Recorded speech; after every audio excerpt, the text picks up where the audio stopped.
Bonjour à tous et bienvenue dans Inspiration féminine. Aujourd'hui, nous recevons une femme au parcours singulier, une battante, une passionnée et surtout une croyante. De la mode à la coiffure, elle a su réinventer son histoire avec foi et détermination. On la découvre ensemble dans l'invité du jour. Styliste, entrepreneur et fondatrice des instituts Napilox, Lova Blessiri, alias Lova Napilox, a fait ses premiers pas dans la mode avec sa marque Why Not qui l'a propulsée sur la scène du show business. Après un cambriolage qui a bouleversé sa vie, elle trouve la force de se relever, inspirée par le boss, comme elle aime l'appeler Dieu. Elle se réinvente dans la coiffure naturelle et fonde les instituts Napilox, aujourd'hui présents à Abidjan, Dakar et Paris, avec des tournées régulières à Genève. Pour elle, la coiffure est plus qu'un métier, c'est un sacerdoce.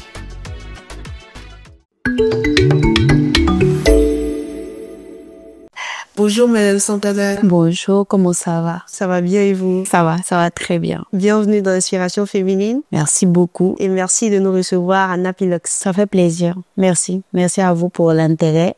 Alors, on va remonter un peu dans le fil de votre histoire. D'accord. Parlez-nous de vos débuts dans la mode. Ouf.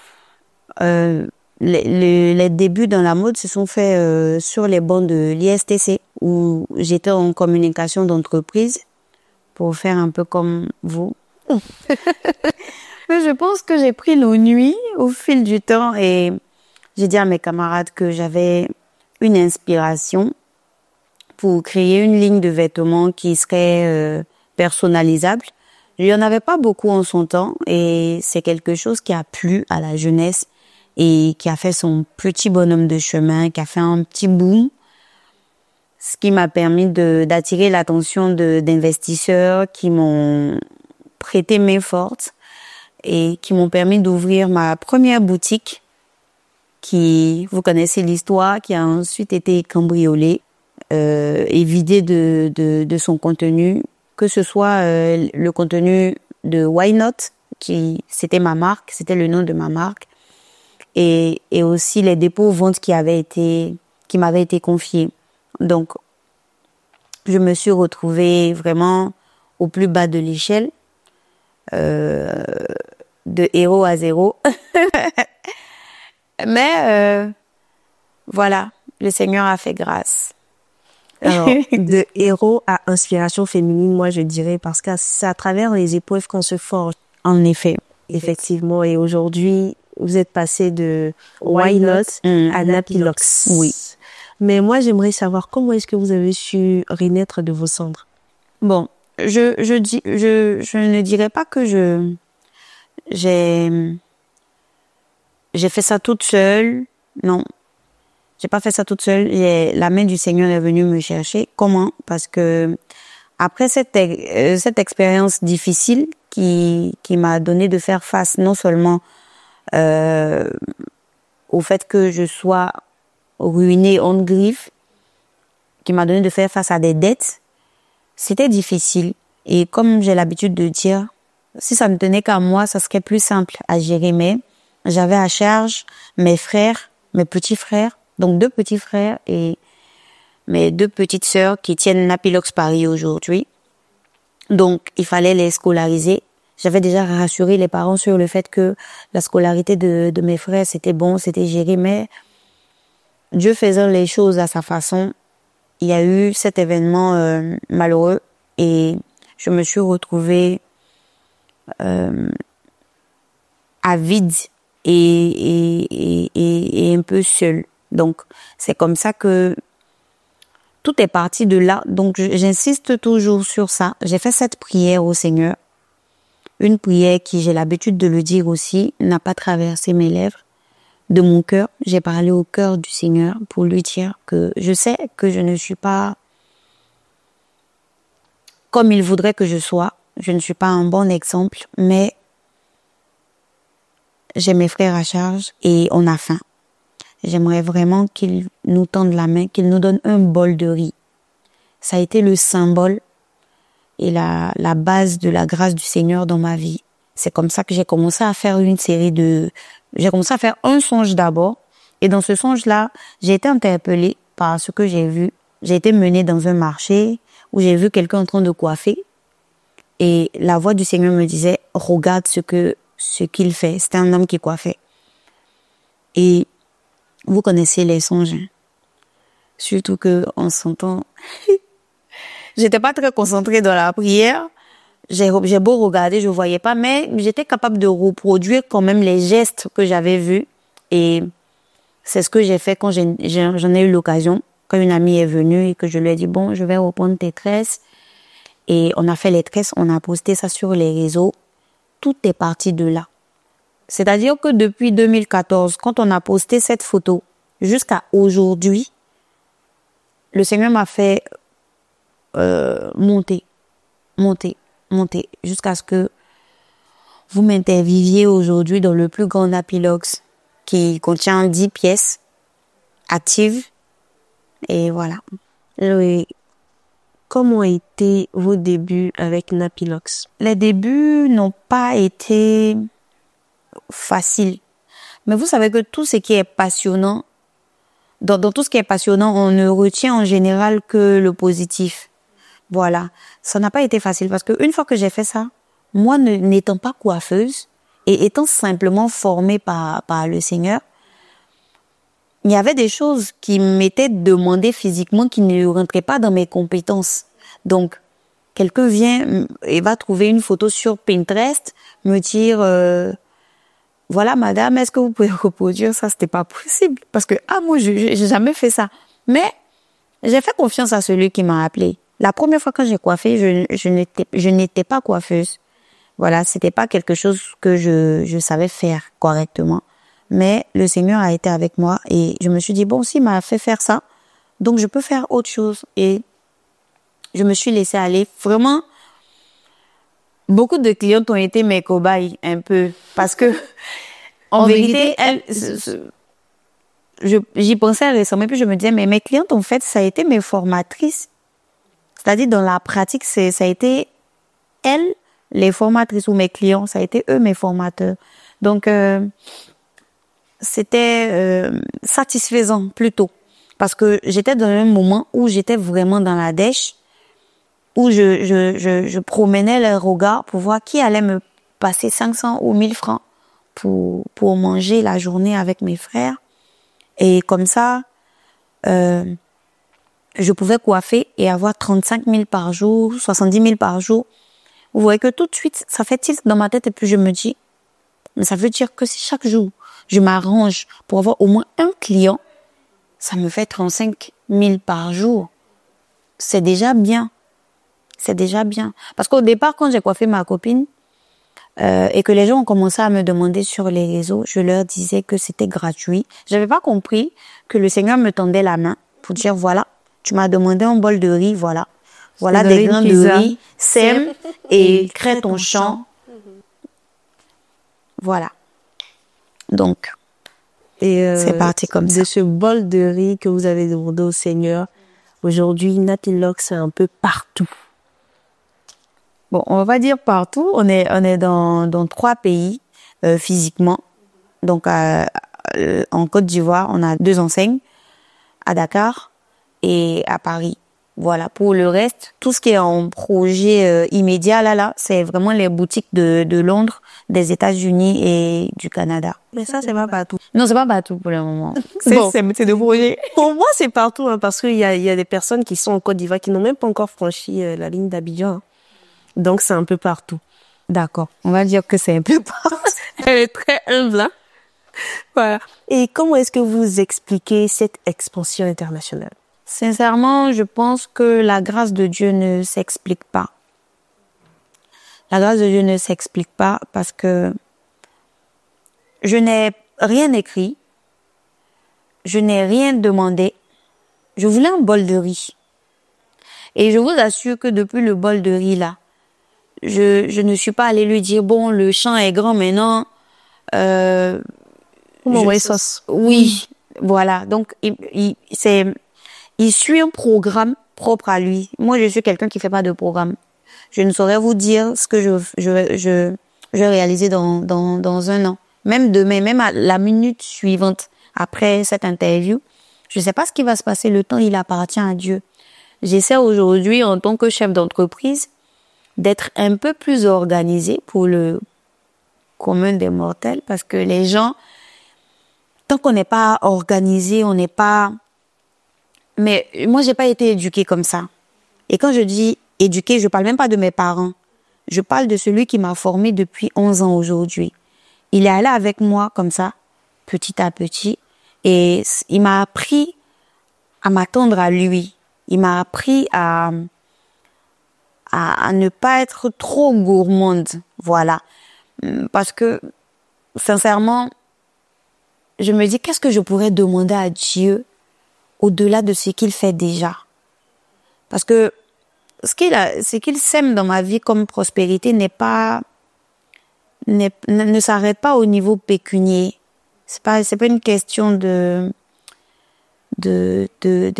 richesse physique et tout ça. C'est une question de prospérité, on va dire à grande échelle, qui touche tout, qui touche la santé, qui touche ma famille. Pour quelqu'un qui a été déclaré stérile, je me retrouve avec 2 enfants aujourd'hui. À un moment de ma vie, j'avais passé les 33 ans et ma mère me disait, écoute, si c'est compliqué et que tu ne te mets pas en couple officiellement, que tu n'es pas prête, fais notre enfant, fais notre petit enfant. Et puis, on n'a même pas besoin du papa, hein. On veut juste le petit enfant. Et puis, on va prendre soin de lui. Je lui ai dit que le Dieu qui m'a appelé, qui me bénit depuis le début, il regarde pas mon âge pour faire les choses. Même si j'ai 67 ans, même si j'ai 92 ans, que je suis vivante, tant que je suis vivante, ce que mon cœur désire, si c'est bon devant Dieu, il va me le donner. Donc, il n'est pas question de temps. Voilà, il est question de volonté du Seigneur et je m'y plie complètement. Voilà. Quelque temps après que le Seigneur a fait grâce et que je me suis mariée, et voilà. Aujourd'hui, vous avez 2 magnifiques enfants. Oui, on a 2 magnifiques enfants. Que Dieu les bénisse. Amen. On peut avoir autant de foi. Je suis tellement émue, en fait. Je ne connais rien d'autre. Je ne connais rien d'autre. Je ne sais pas faire sans la foi. Je ne sais pas faire sans la foi. Je ne sais pas côtoyer les personnes qui sont toujours apeurées, qui ne prennent pas de risques. C'est-à-dire, je vais vous encourager. Mais si j'ai l'impression que, à force de douter, à force d'avoir peur, vous commencez à me contaminer, parce que ça, c'est contagieux, je m'éloigne. Donc, voilà. Et quand on a personne d'autre, on n'a que Dieu. Et quand on a Dieu, on a tout le monde. On a tout. On a tout. Wow. Voilà. Bon, je pense qu'on va souffler un peu parce que moi-même, je commence à être un peu trop émue. Voilà. On va souffler un peu. On va faire une courte pause publicitaire et puis on va revenir juste après. Vous cherchez à allier élégance et simplicité? Janastar vous ouvre ses portes à Treichville pour une expérience unique de shopping. Découvrez nos abayas raffinés et notre collection ARD pour des tenues qui subliment votre style au quotidien. Laissez-vous séduire par nos ensembles pantalons et nos voiles en mousseline, jersey, pashmina et bien plus encore. Rendez-nous visite à Treichville, avenue 17, rue 17. Pour plus d'informations, appelez-nous au 07 04 75 10 96 ou au 07 49 54 76 89. Suivez Janastar sur Facebook et TikTok pour ne rien manquer de nos nouveautés. De retour sur le plateau d'Inspiration Féminine et nous sommes toujours sous la pluie de motivation avec Madame Santana. Voilà. Alors, si vous aussi, vous êtes une inspiration féminine et que vous voulez passer dans l'émission, contactez-nous au numéro qui s'affiche juste en bas de l'écran. Alors, Madame Santana, je pense que les épreuves, il y en a toujours. Oui. Quels sont les défis que vous rencontrez aujourd'hui avec Napilox? Je disais récemment, je suis passée par une vague d'épreuves pendant laquelle je me suis pas demandé comment est-ce que j'allais m'en sortir. Je suis juste allée où je sais aller. pour dire au Seigneur que je me retrouve un peu dans les cordes, parce que quelqu'un m'avait donné le conseil de si tu ne te retrouves pas, c'est parce que tu roules sur fonds propres. Parce que le contrat entre mon formateur, entre le boss et moi, c'est que je ne contracte pas de prêt, voilà. Et j'ai fonctionné comme ça pendant 11 ans sur fonds propres. J'ai pas eu de problème parce que c'est un bon, c'est le meilleur des investisseurs. Sauf que à un moment, je pense que j'ai été distraite et il s'est formé quand même un clan de vol, un clan une sorte de mafia au sein de l'entreprise qui m'a fait perdre énormément d'argent au point de me retrouver en train de me poser des questions. Mais comment je vais faire? Comment je vais remonter la pente? Et quand je lui ai demandé, il a fait comme avec le bol de riz. Tu lui demandes une chose et il te présente une situation pour te dire voici la réponse à ce que tu m'as demandé. Donc quand je lui ai dit que apparemment il va falloir que j'aille voir la banque, il m'a montré que la banque c'est ici et que tout ce dont j'ai besoin pour rembourser la dette de $150,000 quand même que j'avais, qui avait été créée par ces vols-là, parce que ça durait dans le temps. Ça durait dans le temps. Et comme c'est par des songes qu'il me parle, pendant longtemps, j'ai eu des songes où il me montrait clairement que voilà, et je comprenais pas. Ce jour-là, c'était tellement clair quand il m'a parlé que j'ai confronté tous mes employés ici, même dans ce bureau, et je leur ai dit, bon, voilà, le boss m'a dit que vous me volez. Et je pense que pour vous montrer que c'est lui qui m'a parlé, voici comment vous le faites. Et je leur ai donné chacune de leurs techniques pour me voler. Donc là-bas, c'est devenu une discussion terrible entre eux-mêmes pour dire que même si Dieu veut lui parler, c'est pas comme ça, mais Dieu il parle plus que vous en fait. Donc le Seigneur a fait le tri. Des personnes sont parties parce que c'était le temps pour elles, mais il a fait le tri de sorte à ce que je puisse me séparer. Donc aujourd'hui, en termes de défis, vraiment c'est question d'avancement, c'est question de grandir, parce que même si après 11 ans je suis là, je me considère comme à ma première année d'entrepreneuriat. Pourquoi? Parce que j'ai eu 10 ans pour me former sur le tas. C'est ce que je considère. Je considère que je commence maintenant ma formation. Donc les défis aujourd'hui concernent peut-être l'organisation interne de l'entreprise. Voilà, l'administration même de l'entreprise pour respecter tout ce qui est loi, tout ce qui est impôts et tout ça. Mais sinon, tout va bien. Par la grâce de Dieu, tout va bien. On n'a pas de difficultés qui nous dépassent réellement. Voilà, tout va bien. En toute chose, si on est courageux et qu'on a la passion, ça va. Donc c'est ce qui se passe en ce moment. Si vous devriez aujourd'hui résumer tout ce que vous avez vécu, votre parcours, en une phrase, en un mot, ce serait quoi? Je dirais apprentissage. Apprentissage. Oui. En tout.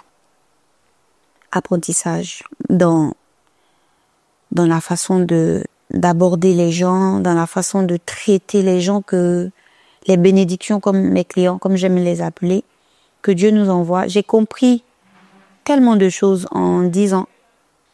J'ai compris que le Seigneur ne m'appelait pas à devenir riche. Il m'appelait à devenir plus que riche. Voilà. Parce que le plus riche, c'est pas celui qui reçoit, c'est celui qui donne. Et je suis la plus chanceuse de pouvoir donner à une 50aine de familles un boulot à une personne pour que cette personne puisse s'occuper des autres. Quand on est entrepreneur, j'ai appris qu'il faut être ferme. Moi, tout ce temps, j'ai été vraiment maternelle. Ça fait que j'ai eu que des enfants. Voilà. Quand on est maman, devant soi, même quand l'enfant il a 50 ans, c'est toujours un enfant. Quand une maman est en face de son enfant, voilà. Donc, je me suis pas comportée comme une chef d'entreprise. Tout ce temps, je me suis comportée comme une maman. Aujourd'hui, je sais faire la différence entre la maman et la chef d'entreprise, la responsable. Parce que le boss, c'est lui. Mais il te positionne là comme responsable. Il veut voir de l'amour dans tes gestes. Il veut voir de l'amour dans ta gestion. Mais il veut voir de la fermeté. Il veut voir du courage. Il veut voir du sérieux. Et il me mène surtout vers l'excellence. Ça, je l'ai compris. Et je l'ai compris au bout de 10 ans. Apprentissage. Oui, apprentissage. Je pense que la rubrique a déjà eu lieu, mais on va respecter la tradition parce que moi, personnellement, j'ai été inspirée, motivée pendant tout le long de l'émission. Mais comme on doit suivre la tradition, nous allons vous laisser ce moment pour vous adresser à nos téléspectateurs pour leur laisser des mots de motivation. Et c'est tout de suite après le jingle. Alors, je suis déjà heureuse d'être là. En tout cas, si je devrais donner un conseil à une femme comme moi, à un jeune homme qui veut se lancer, ça serait de ne pas le faire seul. De ne pas le faire seul. Ça n'a pas de sens de se jeter dans la vie juste parce qu'on a des compétences. Vous savez, les compétences ne sont pas suffisantes. Voilà. Il faut s'attacher au Seigneur. Il faut puiser la sagesse qu'il a, l'intelligence qu'il a, parce que l'entrepreneuriat, c'est une autre école. C'est une autre école. Et en tant qu'entrepreneur, faites les choses avec le cœur. Faites les choses dans le but de satisfaire les autres. Et vous serez aussi satisfait par derrière. Ne laissez jamais tomber votre couloir. J'ai l'habitude de comparer ça au couloir de course. Marie-Josée Talou, ça vous dit quelque chose? Voilà. Si pendant sa course, elle sort ne serait-ce qu'une seconde de sa ligne, elle perd son combat, elle perd sa course. Donc, c'est la même chose. Vous ne pouvez pas regarder les autres pour évoluer. Regardez au fond de vous, tout y est. Tout y est. Avancez sur vos passions, avancez avec force, avec amour. Tant que vous le ferez pour les bonnes raisons, il n'y a pas de raison que vous n'avanciez pas. Mais si vous le faites juste pour amasser, bonne chance. Bonne chance. J'espère que ce petit mot vous aura aidé, vous aura apporté. Prenez soin de vous et que le Seigneur vous garde. Avec Dieu et de la détermination, chaque chute peut devenir un nouveau départ. Merci beaucoup, Madame Santana, de nous le rappeler à chaque seconde de cette émission. Merci d'avoir accepté notre invitation. Ça m'a fait plaisir. C'est un plaisir d'échanger avec vous. Merci également à vous, chers téléspectateurs, pour votre fidélité. Merci à l'équipe technique qui facilite la réalisation de cette émission. Merci à Diana Store, située à Treichville, qui nous accompagne tout au long de cette émission également. On se retrouve la semaine prochaine, même heure, même chaîne, même inspiration. D'ici là, restez inspirés.